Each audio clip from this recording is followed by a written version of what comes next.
মেরাজ রজনীতে সাইয়েদনা জিব্রাইল সিদরাতুল মুনতাহা পর্যন্ত গেলেন।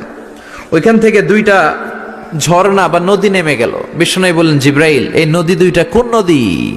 সাইয়েদনা জিব্রাইল বললেন, এই দুইটা নদী সিদরাতুল মুনতাহা থেকে পৃথিবীর দিকে নেমে গিয়েছে। এর একটা হচ্ছে ইরাকের ফোরাত নদী, আর একটা হচ্ছে মিশরের নীল নদী।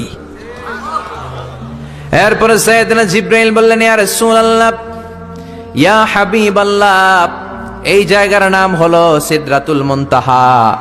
এখানে একটা বড়ই গাছ আছে, এটা হলো আমার লাস্ট ডেস্টিনেশন, বর্ডার এরিয়া। এই বর্ডার এরিয়ার উপরে যাওয়ার ক্ষমতা আমার নাই। 1 ইঞ্চি উপরে গেলে আমার পাখাগুলোর জ্বালিয়ে সারখার করে দিবে কে? সৃষ্টির শুরু থেকে আজ পর্যন্ত যত নবীর কাছে আমি ওহী নিয়ে দুনিয়ার বুকে নাজিল হয়েছি গো নবী, এই সিদরাতুল মুনতাহায় কান লাগিয়ে আল্লাহর কথা শুনেছি। আজ পর্যন্ত আমিও আল্লাহরে দেখি নাই। নবী গো, আমি তো আল্লাহরে দেখি নাই, এটা আমার লাস্ট এরিয়া। আমার যে দেখেন আপনি কোরআন নাজিল করে উপরের দিকে উড়াল দিতে, আমি উড়াল দিয়ে এখানে এসে বসে থাকি। সুবহানাল্লাহ পড়েন। এর উপরে আমি যেতে পারবো না, পাখাগুলো জ্বলে যাবে, যাওয়ার পারমিশন নাই।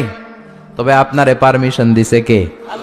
আমি এইখানে দাঁড়িয়ে রইলাম, আপনার মিটিং আল্লাহর সাথে শেষ করে আপনি নেমে আসেন গো নবী।